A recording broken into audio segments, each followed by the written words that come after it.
ਭੂਰਿਆਂ ਵਾਲੇ ਰਾਜੇ ਕੀਤੇ ਭਾਗ ਪੰਜਵਾਂ।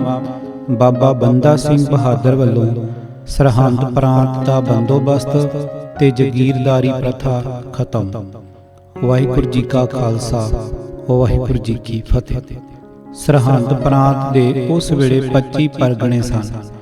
ਇਹ ਸਤਲੁਜ ਤੇ ਜਮਨਾ ਦੋਹਾਂ ਦਰਿਆਵਾਂ ਦੇ ਵਿਚਕਾਰ ਤੇ ਸ਼ਿਵਾਲਿਕ ਦੀਆਂ ਪਹਾੜੀਆਂ ਤੋਂ ਲੈ ਕੇ ਕੁੰਜਪੁਰਾ, ਕਰਨਾਲ ਤੇ ਕੈਥਲ ਤੱਕ ਫੈਲਿਆ ਹੋਇਆ ਸੀ। ਇਸ ਦੀ ਸਾਲਾਨਾ ਮਾਲਗੁਜ਼ਾਰੀ 52 ਲੱਖ ਸੀ ਤੇ ਇਹ ਬਾਵਨੀ ਸਰਹੰਦ ਵੱਜਦੀ ਸੀ। ਇਹ 12 ਮਈ 1710 ਨੂੰ ਫਤਿਹ ਹੋ ਕੇ ਸਿੰਘਾਂ ਦੇ ਕਬਜ਼ੇ ਵਿੱਚ ਆ ਗਈ। ਰਾਜ ਕਰੇਗਾ ਖਾਲਸਾ ਦਾ ਨਾਰਾ ਸਿੰਘਾਂ ਸਾਕਾਰ ਕੀਤਾ। ਬਾਜ ਸਿੰਘ ਨੂੰ ਸਰਹੰਦ ਦਾ ਗਵਰਨਰ ਬਣਾਇਆ ਤੇ ਆਲੀ ਸਿੰਘ ਨੂੰ ਉਸ ਦਾ ਸਹਾਇਕ ਥਾਪਿਆ ਗਿਆ। ਇਨ੍ਹਾਂ ਦੀ ਪ੍ਰਮੁੱਖ ਜ਼ਿੰਮੇਵਾਰੀ ਸੀ ਕਿ ਜੰਮੂ ਤੇ ਲਾਹੌਰ ਦੀਆਂ ਫੌਜਾਂ ਨੂੰ ਇਸ ਵੱਲ ਵਧਣੋਂ ਰੋਕਣਾ। ਸਮਾਣਾ ਫਤਿਹ ਸਿੰਘ ਦੇ ਤਹਿਤ ਕੀਤਾ ਗਿਆ। ਬਾਜ ਸਿੰਘ ਦੇ ਭਰਾ ਰਾਮ ਸਿੰਘ ਨੂੰ ਥਾਨੇਸਰ ਦਾ ਹਾਕਮ ਥਾਪਿਆ ਤੇ ਬਨੋਦ ਸਿੰਘ ਨੂੰ ਉਸ ਦਾ ਵਜ਼ੀਰ ਮਾਲ ਨਿਯੁਕਤ ਕੀਤਾ ਗਿਆ ਅਤੇ ਨਾਲ ਹੀ ਉਸ ਨੂੰ ਕਰਨਾਲ ਤੇ ਪਾਣੀਪਤ ਦਾ ਪ੍ਰਬੰਧ ਸੌਂਪਿਆ ਗਿਆ। ਉਸ ਦੀ ਵੱਡੀ ਡਿਊਟੀ ਦਿੱਲੀੋਂ ਆਉਣ ਵਾਲੀ ਸੜਕ ਦੀ ਰਾਖੀ ਸੀ ਕਿ ਇਸ ਪਾਸਿਓਂ ਦੁਸ਼ਮਣ ਅੱਗੇ ਨਾ ਆਵੇ। ਇਹ ਕਰੜੇ ਪ੍ਰਬੰਧ ਕਰਕੇ ਬਾਬਾ ਬੰਦਾ ਸਿੰਘ ਬਹਾਦਰ ਲੋਹਗੜ੍ਹ ਦੇ ਕਿਲੇ ਵੱਲ ਹਟ ਗਿਆ। ਜਿੰਨਾ ਇਲਾਕਾ ਕੇਸਰੀ ਨਿਸ਼ਾਨ ਥੱਲੇ ਸਿੰਘਾਂ ਦੇ ਪ੍ਰਬੰਧ ਹੇਠ ਆਇਆ, ਹਿੰਦੂਆਂ ਦੇ ਗਲੋਂ ਗੁਲਾਮੀ ਦੀ ਲਾਹਨਤ ਤੇ ਜਜ਼ੀਏ ਦੇ ਛੱਟ ਲਾ ਦਿੱਤੀ ਗਈ। ਸਾਰੀ ਜ਼ਮੀਨ ਵੱਡੇ ਵੱਡੇ ਮੁਗਲ ਸੱਜਦ ਤੇ ਅਫਗਾਨ ਸਰਦਾਰ ਮੱਲੀ ਬੈਠੇ ਸਨ ਤੇ ਜਗੀਰਦਾਰੀ ਸਿਸਟਮ ਤਹਿਤ ਜਨਤਾ ਬੁਰੀ ਤਰ੍ਹਾਂ ਪਿਸ ਰਹੀ ਸੀ। ਬਾਬਾ ਬੰਦਾ ਸਿੰਘ ਬਹਾਦਰ ਨੇ ਇਹ ਜਗੀਰਦਾਰੀ ਦਾ ਕੋਡ ਸਦਾ ਲਈ ਖਤਮ ਕਰਕੇ ਹਾਲਵਾਕ ਨੂੰ ਜ਼ਮੀਨ ਦਾ ਮਾਲਕ ਬਣਾ ਦਿੱਤਾ। ਗੁਲਾਮੀ, ਜਜ਼ੀਆ, ਜਗੀਰਦਾਰੀ ਤੇ ਮੁਗਲਾਂ ਦੀ ਆਕੜਖਾਨੀ ਨੂੰ ਧਰਤੀ ਤੋਂ ਚੱਲਦੇ ਕੀਤਾ। ਦੱਬੀ ਕੁਚਲੀ ਲੁਕਾਈ ਤੇ ਵਿਸ਼ੇਸ਼ ਤੌਰ ਤੇ ਮੁਸਲਮਾਨਾਂ ਦੇ ਯਕੀਨ ਵਰਗੇ ਵਹਿਮ ਨੇ ਕਿ ਇਸਲਾਮੀ ਲਸ਼ਕਰ, ਜਿਸ ਵਿੱਚ ਮੁਗਲ, ਸੱਜਦ, ਪਠਾਨ ਤੇ ਰੰਗੜ ਰਾਜਪੂਤ ਮੁਸਲਮਾਨ ਤੇਗਾ ਮਾਰਨ ਵਾਲੇ ਹੋਣ, ਉਸ ਨੂੰ ਦੁਨੀਆ ਦੀ ਕੋਈ ਤਾਕਤ ਜਿੱਤ ਨਹੀਂ ਸਕਦੀ। ਸੋਚ ਨੂੰ ਸਥਿਰ ਕਰ ਛੱਡਿਆ ਸੀ। ਅੱਲਾ ਤੇ ਰਸੂਲ ਹਮੇਸ਼ਾ ਉਹਨਾਂ ਵੱਲ ਹੁੰਦੇ ਹਨ। ਕਿਸੇ ਦੀ ਕੀ ਮਜਾਲ ਕਿ ਇਸ ਰਾਜ ਦੇ ਮੂੰਹ ਆਵੇ। ਇਸ ਵਹਿਮ ਦੇ ਗਰਸੇ ਹੋਏ ਹਿੰਦੂ ਸਾਹਸੀਨ ਤੇ ਅਣਖਹੀਣ ਹੋਏ ਮੂੰਹ ਦੇ ਮੂੰਹ ਪਏ ਮਾਰ ਖਾਈ ਜਾਂਦੇ ਸਨ। ਹਾਕਮ ਤੇ ਅਮਲ ਇਸ ਅਜਿੱਤ ਹੋਣ ਦੇ ਅਕੜੇਵੇਂ ਫਟੇਵੇਂ ਵਿੱਚ ਰੱਬ ਭੁਲਾਈ ਬੈਠੇ ਸਨ। ਅੱਲਾ ਤੇ ਰਸੂਲ ਨੂੰ ਆਪਣਾ ਪੱਖੀ ਬਣਾ ਕੇ ਬੇਓੜਕਾ ਜ਼ੁਲਮ ਢਾ ਰਹੇ ਸਨ। ਵਾਸਤਵ ਵਿੱਚ ਗਰੀਬ ਮੁਸਲਮਾਨ ਵੀ ਹਿੰਦੂਆਂ ਵਾਂਗ ਹੀ ਇਸ ਚੱਕੀ ਵਿੱਚ ਪਿਸ ਰਿਹਾ ਸੀ। ਇਹ ਧੱਕੇਸ਼ਾਹੀ ਅੱਲਾ ਪਾਕ ਦੇ ਨਾਂ ਤੇ ਆਪਣੇ ਨਾਪਾਕ ਨਿਸ਼ਾਨਿਆਂ ਲਈ ਬੜੀ ਢਿਠਾਈ ਨਾਲ ਵਰਤ ਰਹੇ ਸਨ ਤੇ ਬੇਆਸਰਿਆਂ ਤੇ ਕਹਿਰ ਤੋੜ ਰਹੇ ਸਨ। ਪਰ ਆਪ ਅੱਲਾ ਦਾ ਭੈ ਆਪਣੇ ਮਨ ਵਿੱਚ ਨਹੀਂ ਸਨ ਮਨਾਉਂਦੇ। ਬੁੱਲੇ ਸ਼ਾਹ ਨੇ ਇਸ ਦੁਰਦਸ਼ਾ ਨੂੰ ਆਪਣੇ ਸੰਕੇਤ ਨਾਲ ਜੋੜਿਆ ਹੈ। ਮੈਂ ਗੱਲ ਉੱਥੇ ਦੀ ਕਰਦਾ ਹਾਂ, ਪਰ ਗੱਲ ਕਰਦਾ ਵੀ ਡਰਦਾ ਹਾਂ। ਸਮੇਂ ਦੀ ਨਬਜ਼ ਪਛਾਣਨ ਵਾਲਾ ਭਲੀ ਭਾਂਤ ਸਮਝ ਸਕਦਾ ਕਿ ਉਸ ਵੇਲੇ ਕੀ ਵਾਪਰ ਰਹੀ ਹੋਵੇਗੀ। ਉਸ ਵੇਲੇ ਦੀ ਹਾਲਤ ਵਿੱਚ ਸਮਾਜਿਕ ਕੁਰੀਤੀਆਂ, ਜ਼ੁਲਮ ਜਬਰ ਭਰੀਆਂ ਰਾਜਸੀ ਘਟਨਾਵਾਂ, ਮਜ਼ਹਬਾਂ, ਜਨੂਨ ਤੇ ਪਖੰਡ ਵੱਲ ਸਾਈਂ ਜੀ ਇਸ਼ਾਰਾ ਕਰਦੇ ਹਨ। ਬੁੱਲਿਆ ਧਰਮਸ਼ਾਲਾ ਤੜਵਾਈ ਰਹਿੰਦੇ, ਠਾਕਰ ਦੁਆਰੇ ਠੱਗ, ਵਿੱਚ ਮਸੀਤਾਂ ਕੁਸਤੀਏ ਰਹਿੰਦੇ, ਆਸ਼ਿਕ ਰਹਿਣ ਅਲੱਗ ਅਤੇ ਬੁੱਲਿਆ ਮੁੱਲਾਂ ਅਤੇ ਮਸ਼ਾਲਚੀ ਦੋਹਾਂ ਇੱਕੋ ਚਿੱਤ, ਲੋਕਾਂ ਕਰਦੇ ਚਾਨਣਾ, ਆਪ ਹਨੇਰੇ ਨਿਤ। ਫਿਰ ਮਜ਼ਹਬ ਦੇ ਨਾਂ ਤੇ ਭੜਕਾਉਣ ਵਾਲਿਆਂ ਨੂੰ, ਜੋ ਸਿੱਧੇ ਸਾਦੇ ਮੁਸਲਮਾਨਾਂ ਨੂੰ ਗਾਜ਼ੀ ਬਣਾ ਕੇ ਗੈਰ ਮੁਸਲਮਾਨਾਂ ਕਾਫਰਾਂ ਦਾ ਸਫਾਇਆ ਕਰਨ ਦੀ ਤੁਖਣਾ ਦਿੰਦੇ ਹਨ, ਇੰਜ ਸੰਬੋਧਨ ਕਰਦੇ ਹਨ ਤੇ ਮਾਸੂਮ ਮੁਸਲਮਾਨਾਂ ਨੂੰ ਵੀ ਹਦਾਇਤ ਦਿੰਦੇ ਹਨ। ਬੁੱਲਿਆ, ਜੇ ਤੂੰ ਗਾਜ਼ੀ ਬਣਨਾ ਏ, ਲੱਕ ਬੰਨ ਤਲਵਾਰ, ਪਹਿਲਾਂ ਰੰਗੜ ਮਾਰ ਕੇ ਪਿੱਛੋਂ ਕਾਫਰ ਮਾਰ। ਕੀ ਮੁਸਲਮਾਨ ਤੇ ਕੀ ਹਿੰਦੂ ਜਰਵਾਣੇ ਹਾਕਮਾਂ ਦੀ ਚੱਕੀ ਵਿੱਚ ਕਿਵੇਂ ਪਿਸ ਰਹੇ ਸਨ। ਉਹਨਾਂ ਕਸੂਰ ਸ਼ਹਿਰ ਵਿੱਚ ਵਿਆਪਕ ਸਥਿਤੀ ਵੱਲ ਸੰਕੇਤ ਕਰਦਿਆਂ ਕਿਹਾ ਹੈ, ਕਸੂਰ ਬੇਦਸਤੂਰਾ ਹੈ। ਉੱਥੇ ਨਿਰੇ ਪਾਪ ਹੀ ਹੁੰਦੇ ਹਨ, ਕੋਈ ਨੇਕ ਕੰਮ ਨਹੀਂ ਹੁੰਦਾ ਤੇ ਨਾ ਹੀ ਕੋਈ ਦਸਤੂਰ ਹੀ ਲਾਗੂ ਹੈ। ਨਰੋਲ ਸੀਨਾ ਜ਼ੋਰੀ ਤੇ ਬੁਰਸ਼ੇ ਗਰਦੀ ਦਾ ਦੌਰਾ ਹੈ। ਬੁੱਲਾ ਕਸਰ ਨਾਮ ਕਸੂਰ ਹੈ, ਉੱਥੇ ਮੂੰਹੋਂ ਨਾ ਸਕਣ ਬੋਲ। ਉੱਥੇ ਸੱਚੇ ਗਰਦਨ ਮਾਰੀਏ, ਉੱਥੇ ਝੂਠੇ ਕਰਨ ਕਲੋਲ। ਅੱਗੇ ਹੋਰ ਸੁਣੋ, ਬੁੱਲਿਆ ਕਸੂਰ ਬੇਦਸਤੂਰ, ਉੱਥੇ ਜਾਣਾ ਬਣਿਆ ਜ਼ਰੂਰ।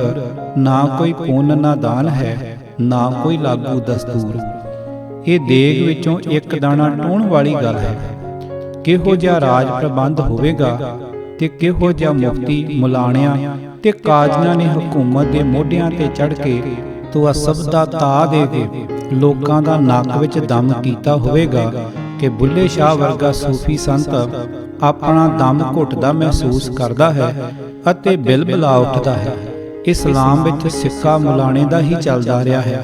ਇਸਲਾਮ ਦੀ ਸਿੱਖਿਆ ਭਾਵੇਂ ਕੁਝ ਵੀ ਕਿਉਂ ਨਾ ਹੋਵੇ, ਪਰ ਅੱਜ ਤੱਕ ਗੱਲ ਪ੍ਰਵਾਨ ਉਹੀ ਹੋਈ ਹੈ ਜਿਸ ਦੀ ਵਿਆਖਿਆ ਮੁਲਾਣੇ ਮੌਲਵੀ ਨੇ ਆਪਣੀ ਮਰਜ਼ੀ ਨਾਲ ਜਿਵੇਂ ਚਾਹਿਆ ਕੀਤੀ ਹੈ।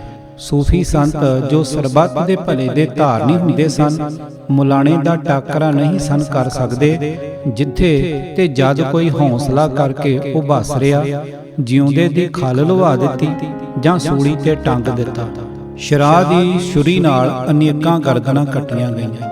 ਬ੍ਰਾਹਮਣ, ਮੁਲਾਣੇ ਤੇ ਪਾਦਰੀ ਵਿਸ਼ੇਸ਼ ਤੌਰ ਤੇ ਯੂਰਪ ਤੇ ਮੱਧ ਏਸ਼ੀਆਈ ਦੇਸ਼ਾਂ ਵਿੱਚ ਮਾਨਵਤਾ ਨੂੰ ਪਲੇਗ ਬਣ ਕੇ ਚਿੰਬੜੇ ਰਹੇ ਹਨ। ਇਸਲਾਮੀ ਦੁਨੀਆ ਵਿੱਚ ਸਭ ਤੋਂ ਜ਼ਿਆਦਾ ਖੂਨ ਇਸਲਾਮੀ ਰਾਜ ਦੀ ਸਥਾਪਨਾ ਤੋਂ ਬਾਅਦ ਮੁਲਾਣੇ ਹੱਥੋਂ ਹਿੰਦੁਸਤਾਨ ਵਿੱਚ ਡੁੱਲਾ ਹੈ। ਤਲਵਾਰ ਬਾਦਸ਼ਾਹ ਦੀ ਤੇ ਪ੍ਰੇਰਨਾ ਅਤੇ ਹੱਲਾਸ਼ੇਰੀ ਮੁਲਾਣੇ ਦੀ। ਮੁਲਾਣੇ ਦੇ ਆਗਮਨ ਤੋਂ ਪਹਿਲਾਂ ਜੋ ਬ੍ਰਾਹਮਣ ਨੇ ਇਸ ਹਿੰਦੁਸਤਾਨ ਵਿੱਚ ਬੋਧੀਆਂ ਤੇ ਸ਼ੂਦਰਾਂ ਨਾਲ ਕੀਤੀ, ਉਸ ਦੇ ਸਾਹਮਣੇ ਮੁਲਾਣਾ ਬੜਾ ਸਾਊ ਨਜ਼ਰ ਆਉਂਦਾ ਹੈ। ਹਿੰਦੁਸਤਾਨ ਵਿੱਚ ਇਸਲਾਮੀ ਰਾਜ ਸਦੀਵੀ ਤੇ ਅਟਲ ਹੈ ਤੇ ਮੁਗਲਿਆ ਫੌਜ ਬੜੀ ਹੀ ਬਲਕਾਰ ਤੇ ਅਜਿੱਤ ਹੈ। ਇਹ ਵਹਿਮ ਭਰਮ ਜਿਸ ਨੂੰ ਮੁਸਲਮਾਨ ਅੱਲਾ ਮੀਆਂ ਦੀ ਦੇਣ ਤੇ ਚਟਾਨ ਵਰਗੀ ਸਚਾਈ ਅਤੇ ਹਿੰਦੂ ਮੱਥੇ ਦੇ ਲੇਖ ਸਮਝਦੇ ਸਨ, ਖਾਲਸਾ ਜੀ ਨੇ ਇਸ ਵਹਿਮ ਨੂੰ ਸਦਾ ਲਈ ਦੂਰ ਕਰ ਦਿੱਤਾ। ਨਾਰਨੌਲ, ਭਵਾਨੀ, ਹਿਸਾਰ, ਟੋਹਾਣਾ, ਸੋਨੀਪਤ, ਕੈਥਲ, ਸਮਾਣਾ, ਕੁੰਜਪੁਰਾ, ਕੁੜਾਮ, ਠਸਕਾ, ਦਾਮਲਾ, ਸ਼ਾਹਬਾਦ, ਮਾਰਕੰਡਾ, ਇਸਮਾਇਲਾਬਾਦ, ਮੁਸਤਫਾਬਾਦ, ਸਢੌਰਾ, ਕਪੂਰੀ, ਅਜ਼ੀਜ਼ਾਬਾਦ ਤੇ ਫਿਰ ਸਰਹੰਦ ਵਿੱਚ ਇਸ ਅਜਿੱਤ ਫੌਜ ਦਾ ਖਾਲਸੇ ਨੇ ਦਮ ਤੋੜ ਸੁੱਟਿਆ ਅਤੇ ਦੁਨੀਆ ਨੂੰ ਦੱਸ ਦਿੱਤਾ ਕਿ ਮੁਗਲਿਆ ਤੇ ਅਫਗਾਨੀ ਤਲਵਾਰ ਨਾਲੋਂ ਖਾਲਸੇ ਦੀ ਤੇਗ ਦੀ ਕਾਟ ਕਿਤੇ ਜ਼ਿਆਦਾ ਹੈ। ਅਟਲ ਇਸਲਾਮੀ ਰਾਜ ਬਾਬਾ ਬੰਦਾ ਸਿੰਘ ਮੂਹਰੇ ਖਾਲਸੇ ਦੀ ਆਪਾ ਵਾਰੂ ਅਲੌਕਿਕ ਸਪਿਰਟ ਸਦਕਾ ਗੋਡਿਆਂ ਪਰਨੇ ਹੋ ਕੇ ਡਿੱਗ ਪਿਆ ਸੀ ਤੇ ਜਾਨ ਬਖਸ਼ੀ ਲਈ ਭੀਖ ਮੰਗ ਰਿਹਾ ਸੀ। ਸਰਹੰਦ ਦੇ ਹੋਰ ਜਿੱਤੇ ਹੋਏ ਇਲਾਕਿਆਂ ਦਾ ਪ੍ਰਬੰਧਕੀ ਢਾਂਚਾ ਕਾਇਮ ਕਰਕੇ ਬੰਦਾ ਸਿੰਘ ਖਾਲਸਾਈ ਫੌਜਾਂ ਦੇ ਨਾਲ ਸਰਹੰਦੋਂ ਮਲੇਰਕੋਟਲੇ ਵੱਲ ਵਧਿਆ। ਸ਼ੇਰ ਮੁਹੰਮਦ ਖਾਂ ਦੇ ਟੱਬਰ ਕਬੀਲੇ ਦੀ ਸੁਧਾਈ ਕਰਨੀ ਬਾਕੀ ਸੀ। ਸ੍ਰੀ ਅਨੰਦਪੁਰ ਸਾਹਿਬ ਛੱਡਣ ਪਿੱਛੋਂ ਗੁਰੂ ਗੋਬਿੰਦ ਸਿੰਘ ਜੀ ਦੇ ਘਰ ਰਸੋਈ ਵਿੱਚ ਕੰਮ ਕਰਨ ਵਾਲੀ ਇੱਕ ਲੜਕੀ ਬੀਬੀ ਅਨੂਪ ਕੌਰ ਕਿਸੇ ਸਬਬ ਸ਼ੇਰ ਮੁਹੰਮਦ ਖਾਂ ਦੇ ਹੱਥ ਲੱਗ ਗਈ ਸੀ। ਉਹ ਉਸ ਨੂੰ ਜ਼ਬਰਦਸਤੀ ਮੁਸਲਮਾਨ ਕਰਨਾ ਚਾਹੁੰਦਾ ਸੀ। ਇਹ ਲੜਕੀ ਆਪਣੇ ਸੱਤ ਧਰਮ ਤੇ ਅਣਖ ਉੱਤੇ ਕਾਇਮ ਰਹੀ। ਸੱਤ ਧਰਮ ਤੇ ਅਣਖ ਆਬਰੂ ਬਚਾਉਣ ਲਈ ਕੋਈ ਪੇਸ਼ ਨਾ ਜਾਂਦੀ ਵੇਖ ਕੇ ਅਤੇ ਬਚ ਨਿਕਲਣ ਦੇ ਸਾਰੇ ਰਸਤੇ ਬੰਦ ਪਾ ਕੇ ਆਪਣੇ ਗਾਤਰੇ ਵਾਲੀ ਛੋਟੀ ਕਿਰਪਾਨ ਨਾਲ ਆਤਮ ਹੱਤਿਆ ਕਰ ਲਈ। ਸ਼ੇਰ ਮੁਹੰਮਦ ਖਾਂ ਨੇ ਉਸ ਨੂੰ ਸੰਸਕਾਰਨ ਦੀ ਥਾਂ ਕਬਰ ਵਿੱਚ ਦਬਾ ਦਿੱਤਾ ਸੀ। ਬੰਦਾ ਸਿੰਘ ਵਾਸਤੇ ਇਸ ਅਣਖੀ ਬੀਬੀ ਦਾ ਦਾਹ ਸੰਸਕਾਰ ਕਰਨਾ ਵੀ ਫਰਜ਼ ਬਣਦਾ ਸੀ। ਜਦ ਮਲੇਰਕੋਟਲੇ ਦਾ ਸ਼ਹਿਰ ਮਾਰ ਲਿਆ ਤਾਂ ਇੱਕ ਕਿਸ਼ਨ ਦਾਸ ਬਾਣੀਏ ਨੇ, ਜੋ ਬੰਦਾ ਸਿੰਘ ਦਾ ਪੁਰਾਣਾ ਵਾਕਿਫ ਸੀ, 2 ਲੱਖ ਰੁਪਇਆ ਇਕੱਠਾ ਕਰਕੇ ਦਿੱਤਾ। ਸ਼ਹਿਰ ਨੂੰ ਲੁੱਟ ਤੇ ਕਤਲਾਮ ਤੋਂ ਬਚਾ ਲਿਆ। ਸ਼ੇਰ ਮੁਹੰਮਦ ਖਾਂ ਦੇ ਟੱਬਰ ਕਬੀਲੇ ਨੂੰ ਸੋਧ ਦਿੱਤਾ ਗਿਆ ਅਤੇ ਬੀਬੀ ਅਨੂਪ ਕੌਰ ਨੂੰ ਕਬਰ ਵਿੱਚੋਂ ਕੱਢ ਕੇ ਉਸ ਦਾ ਦਾਹ ਸੰਸਕਾਰ ਕੀਤਾ ਗਿਆ। ਮਲੇਰਕੋਟਲਿਓਂ ਹਟ ਕੇ ਇਹ ਦਲ ਮੋਰਿੰਡੇ ਵੱਲ ਉਲਰ ਪਿਆ। ਮੋਰਿੰਡਾ ਮਾਰ ਕੇ ਜਾਨੀ ਖਾਂ, ਮਾਨੀ ਖਾਂ ਉਹਨਾਂ ਦਾ ਕੁਟੰਬ ਤੇ ਹੋਰ ਹੰਕਾਰੇ ਰੰਗਣਾ ਸਮੇਤ ਸਿਹੇੜੀ ਤੇ ਗੰਗੂ ਬ੍ਰਾਹਮਣ ਦੇ ਪਰਿਵਾਰ ਨੂੰ ਫੜ ਲਿਆ। ਸਿਰਫ ਗੰਗੂ ਦੀ ਮਾਤਾ ਸੋਭੀ ਨੂੰ ਹੀ ਛੱਡਿਆ ਗਿਆ, ਬਾਕੀ ਸਭ ਚੰਡੀ ਦੀ ਭੇਟ ਚੜਾ ਦਿੱਤੇ। ਮੋਰਿੰਡੇ ਤੋਂ ਹਟ ਕੇ ਬੰਦਾ ਸਿੰਘ ਰੋਪੜ ਥਾਣੀ ਕੀਰਤਪੁਰ ਸਾਹਿਬ ਜਾ ਉਪੜਿਆ। ਇੱਥੋਂ ਦਰਸ਼ਨ ਦੀਦਾਰੇ ਕਰਕੇ ਆਨੰਦਪੁਰ ਸਾਹਿਬ ਦੇ ਪਵਿੱਤਰ ਅਸਥਾਨਾਂ ਤੇ ਜਾ ਸਿਰ ਝੁਕਾਇਆ। ਬੰਦਾ ਸਿੰਘ ਇੱਥੋਂ ਹੁਸ਼ਿਆਰਪੁਰ ਤੇ ਜਾ ਪਿਆ, ਫਿਰ ਜਲੰਧਰ ਵੀ ਮਾਰ ਲਿਆ। ਸਾਰਾ ਬਿਸਤ ਦੁਆਬ ਖਾਲਸਾ ਰਾਜ ਵਿੱਚ ਮਿਲਾ ਕੇ ਬੰਦਾ ਸਿੰਘ ਬਿਆਸ ਟੱਪ ਕੇ ਬਟਾਲੇ ਦੁਆਲੇ ਆਣ ਹੋਇਆ। ਬਟਾਲਾ ਮੁਸਲਮਾਨਾਂ ਦਾ ਬਹੁਤ ਵੱਡਾ ਗੜ੍ਹ ਸੀ।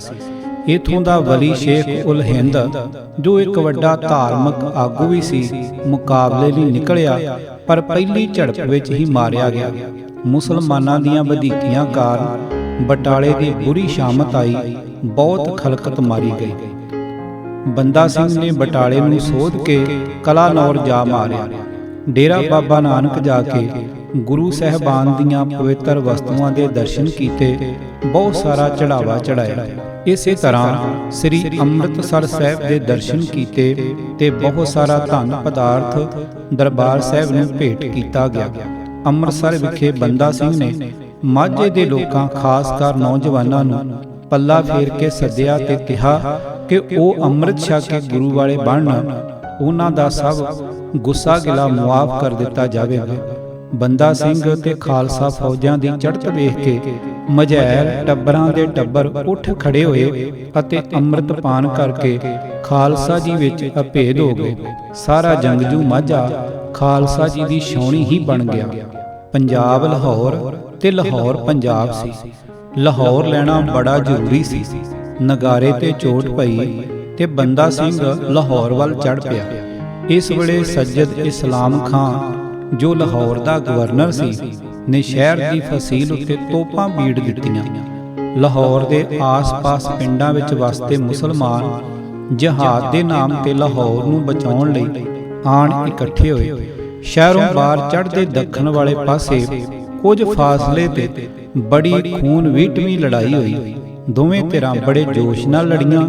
ਹਜ਼ਾਰਾਂ ਦੀ ਗਿਣਤੀ ਵਿੱਚ ਦੋਹਾਂ ਪਾਸਿਆਂ ਤੋਂ ਜਵਾਨ ਮਾਰੇ ਗਏ। ਇਸਲਾਮੀ ਲਸ਼ਕਰ ਨੂੰ ਹਾਰ ਹੋਈ। ਹਨੇਰਾ ਹੋ ਜਾਣ ਕਰਕੇ ਲੜਾਈ ਥੰਮੀ। ਅਗਲੇ ਦਿਨ ਫਿਰ ਇਸਲਾਮੀਆਂ ਦਾ ਟਿੱਡੀ ਦਲ ਇਕੱਠਾ ਹੋ ਗਿਆ। ਫਿਰ ਧੌਂਸਿਆਂ ਤੇ ਚੋਟਾਂ ਪਈਆਂ ਤੇ ਸੂਰਮੇ ਜੁੱਟ ਪਏ।